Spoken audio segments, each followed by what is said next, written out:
Welcome है साथियों, आप सभी का हमारे इस चैनल पे।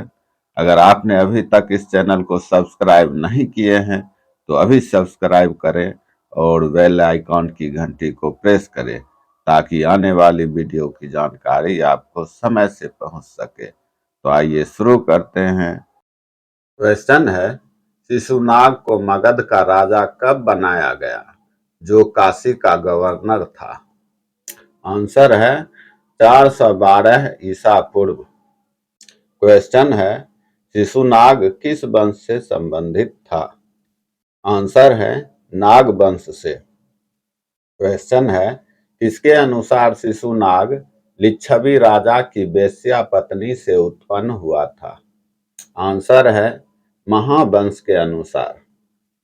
क्वेश्चन है, पुराणों के अनुसार शिशुनाग किस जाति से था? आंसर है क्षत्रिय। क्वेश्चन है, शिशुनाग के समय मगध साम्राज्य की दो राजधानियां थी, वह थी? आंसर है गिरिव्रज तथा वैशाली। क्वेश्चन है, शिशुनाग ने अवंती के किस राजा को हराकर लगभग एक शताब्दी पुरानी प्रतिद्वंदता समाप्त करने में सफलता पाई? आंसर है अवंती वर्धन।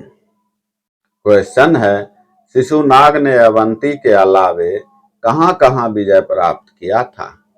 आंसर है वत्स तथा कौशाम्बी। क्वेश्चन है, शिशुनाग की मृत्यु 394 ईसा पूर्व के बाद उसका पुत्र काला शोक मगध की गद्दी पर बैठा, उसे पुराणों में क्या कहा गया? आंसर है काकवर्ण। क्वेश्चन है, काला शोक ने अपनी राजधानी कहां स्थानांतरित किया? आंसर है पाटलिपुत्र। क्वेश्चन है, वैशाली में बौद्ध धर्म की द्वितीय संगीति 383 ईसा पूर्व में किसके शासनकाल में हुआ था? आंसर है काला शोक। क्वेश्चन है, बौद्ध धर्म की द्वितीय संगीति के दौरान आपस में विभेद के कारण किन दो संप्रदायों में विभक्त हो गया था? आंसर है सतवीर तथा महासंघीय। क्वेश्चन है, बौद्ध धर्म की दो शाखाएं सतवीर तथा महासंघीय कालोपरांत क्या कहलाए? आंसर है हीनयान तथा महायान। क्वेश्चन है, काला शोक की मृत्यु 366 ईसा पूर्व किसके द्वारा चाकू मारकर हत्या करने से हुई? आंसर है महापद्म नंद के द्वारा। क्वेश्चन है, काला शोक या काकवर्ण की हत्या का उल्लेख कहाँ मिलता है? आंसर है हर्षचरित, जो कि बाणभट्ट द्वारा रचित है। क्वेश्चन है, शिशुनाग वंश का अंतिम शासक जो काला शोक के 10 पुत्रों में से एक था, जिसका शासन 344 ईसा पूर्व समाप्त हो गया, वह था? आंसर है नंदीवर्धन या महानंदिन। क्वेश्चन है, किसने शिशुनाग वंश का अंत कर 344 ईसा पूर्व में मगध साम्राज्य पर अधिकार किया? आंसर है महापद्म नंद ने। क्वेश्चन है, महापद्म नंद को पुराणों में महापद्म तथा महाबोधि वंश में क्या संबोधित किया गया है? आंसर है उग्रसेन। क्वेश्चन है, यूनानी लेखक कार्टियस तथा ग्रंथों के अनुसार महापद्म नंद किस जाति से संबंधित है? आंसर है नाई जाति से। क्वेश्चन है, सिकंदर महान के समकालीन मगध में कौन सम्राट था? आंसर है महापद्म नंद का पुत्र धनानंद। क्वेश्चन है, किस शासक के विषय में कहा गया है कि वह अपनी सुंदरता के कारण काला शोक के रानियों का प्रिय तथा उनका विश्वास पात्र बना, कालोपरांत राजकुमारों के संरक्षण के बहाने मगध की गद्दी पर अधिकार कर राजकुमारों की हत्या कर दी? आंसर है महापद्म नंद। क्वेश्चन है, मौर्यों के पहले मगध के किस शासक को शक्तिशाली तथा सर्वाधिक साम्राज्य विस्तार करने वाला माना गया? आंसर है महापद्म नंद को। क्वेश्चन है, नंद वंश के किस शासक को दूसरे परशुराम का अवतार, सर्वक्षत्रांतक तथा कली का अंश कहा गया? आंसर है महापद्म नंद को। क्वेश्चन है, महापद्म नंद ने अपने समय के कलिंग, काशी, अस्मक, मैथिल, है, कुरु, सुरसेन, इक्ष्वाकु तथा पंजाल के शासकों को परास्त कर कुल कितने राज्यों को अपने राज्य में शामिल किया?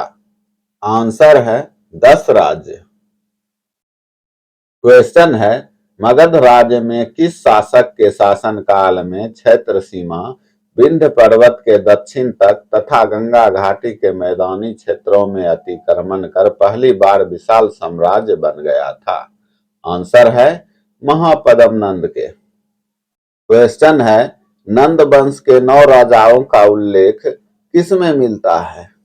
आंसर है महाबोधि वंश में, जो है महापद्म नंद, जिसे उग्रसेन कहा गया, पंडुक, पंडुगति, भूतकाल, राष्ट्रपाल, गोविशानक, दशीधक या दर्शसिद्धक, कैवर्त तथा धनानंद।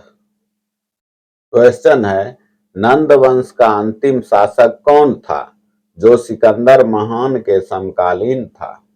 आंसर है धनानंद। क्वेश्चन है, धनानंद को यूनानी लेखकों ने क्या कह के संबोधित किया?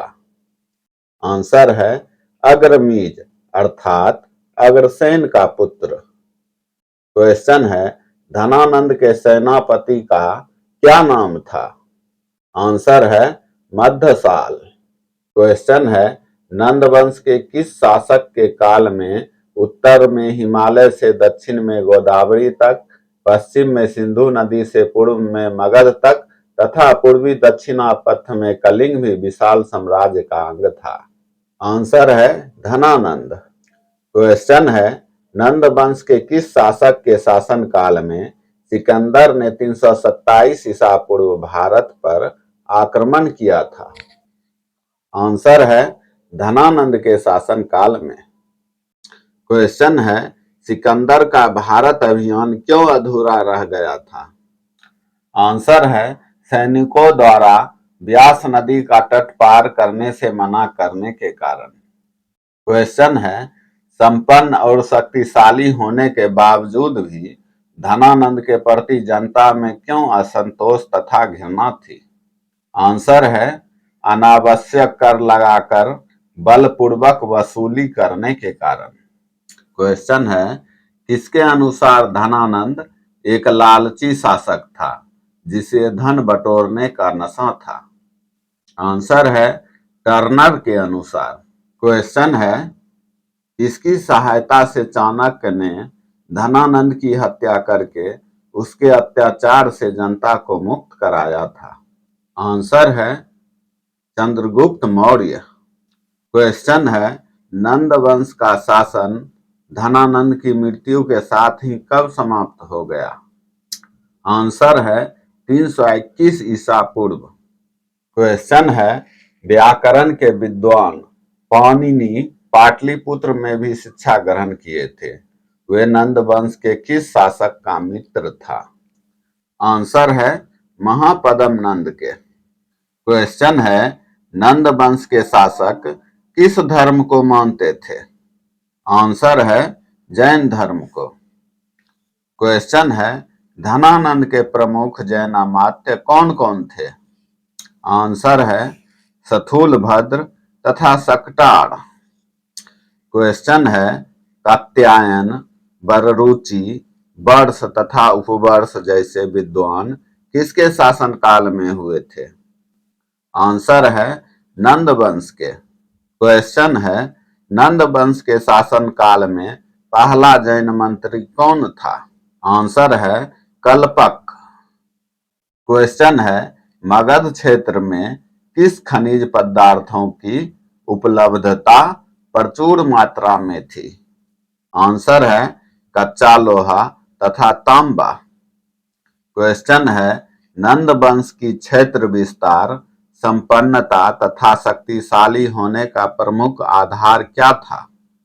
आंसर है मगध क्षेत्र का उर्वरा होना, लोहे तथा तांबे की खानें जो कि शस्त्र निर्माण में सहायक थी, हाथियों की प्रचुर मात्रा में उपलब्धता, दोनों राजधानी पाटलिपुत्र तथा राजगृह प्राकृतिक तथा भौगोलिक दृष्टि से सुरक्षित होना। तो दोस्तों आज के सेशन में इतना ही। तो आशा करते हैं आज का सेशन अच्छा लगा होगा। अगर अच्छा लगा है तो वीडियो को लाइक करें और चैनल को सब्सक्राइब करें। मिलते हैं अगले वीडियो में। धन्यवाद।